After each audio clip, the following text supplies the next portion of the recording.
Hi there, how are you? I would like to invite you today to explore a fascinating notion of landscapes of the soul, or in other words, soulscapes. I came across it quite recently via a beautiful author, Mary Reynolds Thompson, and I heard her talk about it. I read a little bit, and then I've been just reflecting on it and doing some work with the landscapes of the souls on myself, on my own. Because before reading her book, I actually want to tune in to this notion myself and see what is appearing. And I want to invite you because I'm finding it very interesting, and also I believe it has the potential to take us deep within and discover something about us that is magical, primal, wild, and really deep. So, the notion of the landscapes of the soul is based on the idea that the same energy that created Earth created us, our body, our mind, our soul, and we are very closely connected with the Earth. We are of the Earth. And therefore, the landscapes that can be found on the planet, like deserts, mountains, forests, lakes, rivers, oceans, grasslands, and other landscapes, they can really invoke deep feelings in us. And they can also serve us as a map, as a guide. So, for instance, think of forest. Just feel into forest and just notice what comes to your mind. And I'm sure that some of the metaphors that are coming to you, or the feelings, images, are different, unique to you, but I'm sure there will be something in common, because those landscapes can be seen as archetypes, and archetypes are metaphors that are universal, that are deeply rooted in the human psyche. So very often forest can bring to us feelings of mystery, going within.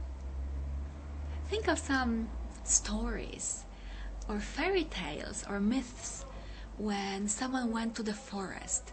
Usually it was a journey that was somehow dangerous, that faced someone with their shadows, that was a bit scary. And when you are in the forest, it's easy to get lost because you cannot see very far because of the trees.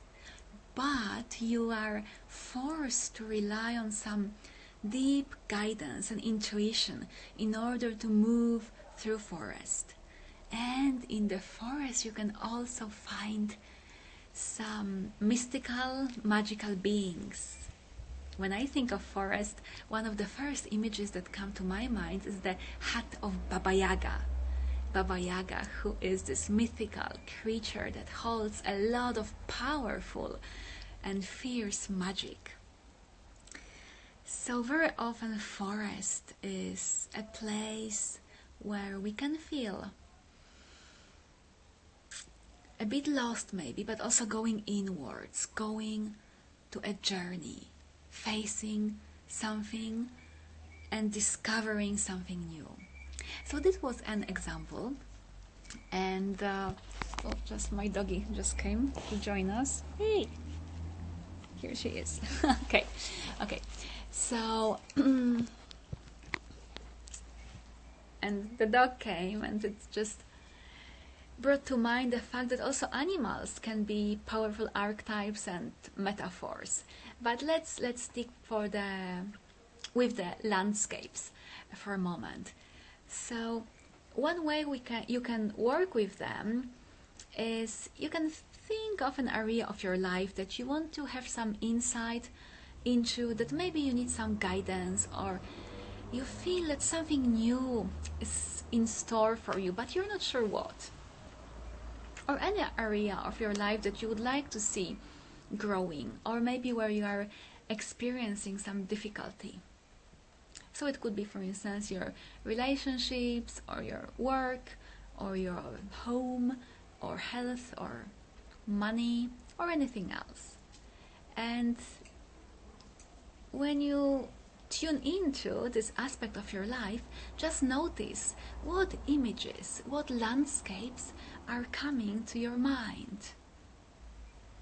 And let's say that I'm giving you just an example so you can work with it on your own if you wish to. So let's say that you are thinking of your work, your career, and the landscape of a desert came to your mind. So the next step you can take is to use journaling, writing, or other forms of expression, like, for instance, painting, drawing, making music, dancing. I've been playing with writing lately, and you can journal on the landscape of desert. You can describe it. What feelings come to your mind when you think of desert? What is awakened in you? And for many of us, desert is associated with something that we are reluctant to meet. Maybe there is fear of the desert. But then if you move with it, when you express your more uncomfortable feelings, then you can inquire into what the desert is actually to teach you. What gifts does the desert want to bring to you? What does she want to show you? And then you can write again, or paint, or dance, or sing again about the gifts of the desert. And I'm sure that if you dedicate 10 minutes or so to it, you will discover something. Just as an example, a desert can offer the gift of silence and emptiness, so much needed in the busy, crazy modern life. And she can also give us the gift of coming back to what is essential, to what is simple, to what is needed. So this was an example, and there are so many other ways of working with those landscapes of the soul, tuning into them, asking them for their gifts, painting them, writing about them, dancing them, singing them. And I will be sharing more because this is something I've been playing with and really enjoying it very, very much. Feel free to ask me if you have any questions or any reflections that maybe came to your mind and you would like to share. I would love to hear from you. And thank you for watching, and wishing you a lot of beauty in your inner landscapes of your soul.